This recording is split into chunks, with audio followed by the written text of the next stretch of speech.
Assalamualaikum warahmatullahi wabarakatuh.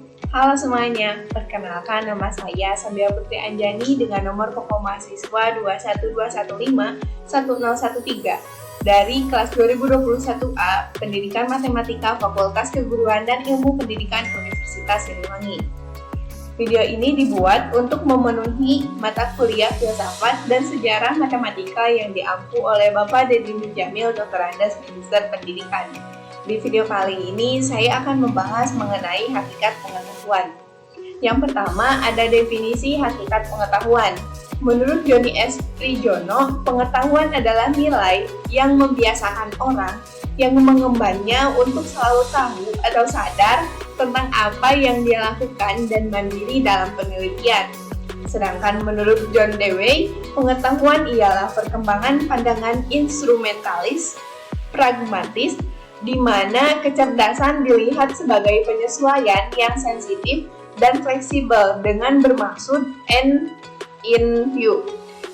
Kemudian ada pengertian pengetahuan menurut Francis Bacon pada tahun 1561 sampai 1626. Selama ini pengetahuan tentang hubungan kekuasaan dan pengetahuan berasal dari filsafat ilmu, yang artinya pengetahuan ialah kekuasaan. Nah, dari berbagai definisi pengetahuan yang telah dikemukakan oleh beberapa ahli, dapat disimpulkan bahwa pengetahuan adalah proses dari usaha manusia untuk tahu, sehingga dengan pengetahuan manusia dapat memberi putusan yang benar dan pasti atau kebenaran dan kepastian untuk menjalani kehidupan dari setiap masing-masing individu. Pengetahuan pada dasarnya adalah keadaan mental atau mental state yang mengetahui sesuatu, yaitu menyusun pendapat tentang suatu objek. Dengan kata lain, menyusun gambaran tentang fakta yang ada di luar akal. Seiring dengan perkembangan, pengetahuan berkembang dari rasa ingin tahu yang merupakan ciri khas manusia, karena manusia adalah satu-satunya makhluk yang dapat mengembangkan pengetahuan secara sungguh-sungguh dibandingkan dengan makhluk ciptaan lainnya yang memiliki keterbatasan hidup atau survival. Selanjutnya, dasar-dasar pengetahuan menurut Jujun S. Surya Sumantri. Yang pertama, ada penalaran. Penalaran adalah suatu proses berpikir dalam menarik suatu kesimpulan berupa pengetahuan yang merupakan kegiatan berpikir mempunyai karakteristik tertentu dalam menemukan kebenaran. Yang kedua, ada logika. Logika didefinisikan sebagai suatu pengkajian untuk berpikir secara benar. Nah, logika ini dibagi menjadi dua. Yang pertama, ada logika deduktif. Logika deduktif adalah cara berpikir dengan menarik suatu kesimpulan yang dimulai dari pernyataan yang bersifat umum, kemudian ditarik suatu kesimpulan yang bersifat khusus. Yang kedua, ada logika induktif. Nah, logika induktif ini erat hubungannya dengan penarikan kesimpulan dari kasus-kasus individual nyata menjadi suatu kesimpulan yang bersifat umum. Selanjutnya, ada jenis-jenis pengetahuan menurut Kalam pada tahun 1997 sampai 1928. Yang pertama, ada pengetahuan biasa. Pengetahuan biasa atau disebut juga dengan common sense. Pada pengetahuan ini diartikan bahwa seseorang memiliki sesuatu di mana seorang tersebut dapat menerimanya secara baik. Kemudian, pengetahuan yang kedua ada pengetahuan ilmu atau sains. Ilmu pada prinsipnya merupakan usaha untuk mengorganisasikan dan mengistimasikan common sense, suatu pengetahuan yang berasal dari pengalaman dan pengamatan dalam kehidupan sehari-hari. Yang ketiga, ada pengetahuan filsafat. Pengetahuan yang diperoleh dari pemikiran yang bersifat kontemplatif dan spekulatif. Selanjutnya, yang keempat ada pengetahuan agama. Pengetahuan yang hanya diperoleh dari Tuhan lewat para utusannya, yang bersifat mutlak dan wajib diyakini oleh para pemeluk agama. Selanjutnya ada jenis-jenis pengetahuan dalam dimensi pengetahuan. Yang pertama ada pengetahuan faktual. Pengetahuan faktual meliputi elemen-elemen dasar yang digunakan para ahli dalam mengkomunikasikan disiplin akademik, pemahaman, dan penyusunan dimensi pengetahuan secara sistematis. Yang kedua, ada pengetahuan konseptual. Pengetahuan konseptual meliputi kategori dan klasifikasi serta hubungan keduanya. Yang ketiga, ada pengetahuan prosedural. Nah, pengetahuan prosedural ini adalah pengetahuan tentang bagaimana urutan langkah-langkah dalam melakukan sesuatu. Dan yang terakhir, yang keempat, ada pengetahuan metakognitif. Pengetahuan metakognitif adalah pengetahuan mengenai kesadaran secara umum, sama halnya dengan kewaspadaan dan pengetahuan tentang kesadaran pribadi. Pembahasan yang selanjutnya yaitu etika keilmuan. Tidak dapat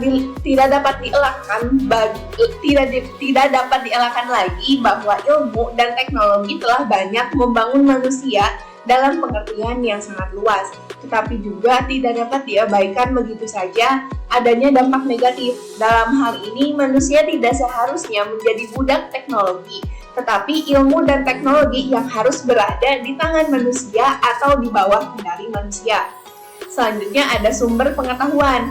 Yang pertama ada empirisme. Nah, empirisme ini berasal dari kata Yunani empirikos, artinya pengalaman. Menurut aliran ini, manusia memperoleh pengetahuan melalui pengalamannya. Kemudian yang kedua ada rasionalisme. Aliran ini menyatakan bahwa akal adalah dasar kepastian pengetahuan. Yang ketiga ada intuisi. Intuisi merupakan pengetahuan yang didapatkan tanpa melalui proses penalaran tertentu. Dan yang keempat ada wahyu. Wahyu merupakan pengetahuan yang disampaikan oleh Tuhan kepada manusia.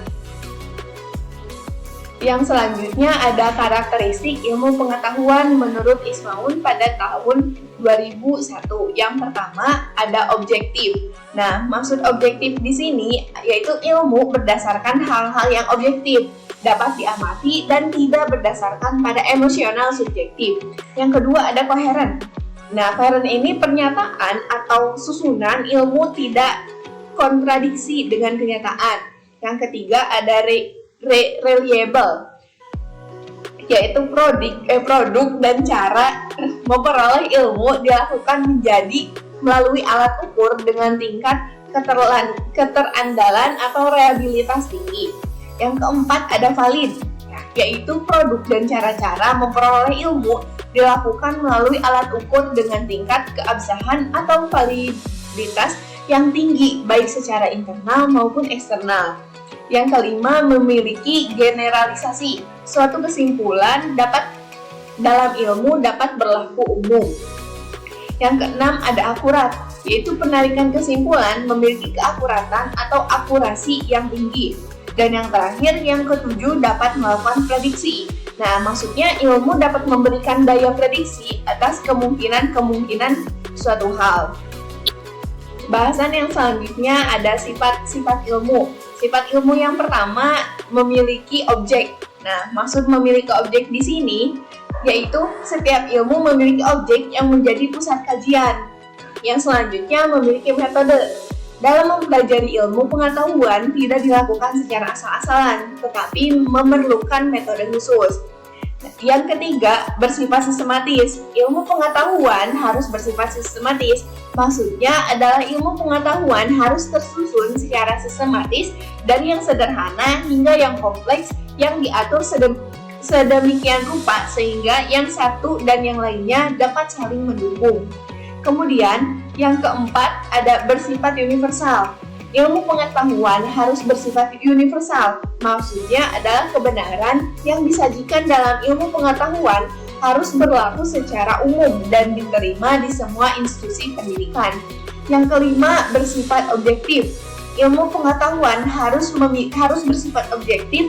Maksudnya adalah semua pernyataan yang dikemukakan harus bersifat jujur sesuai dengan kondisi yang sebenarnya, mengandung data dan informasi akurat, bebas dari prasangka, tidak menimbulkan kesenjangan, dan tidak berhubungan dengan kepentingan pribadi orang per orang.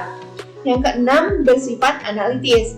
Nah, maksudnya ilmu yang dipelajari akan menuju hal-hal yang lebih khusus seperti bagian, sifat, peranan, dan berbagai hubungan.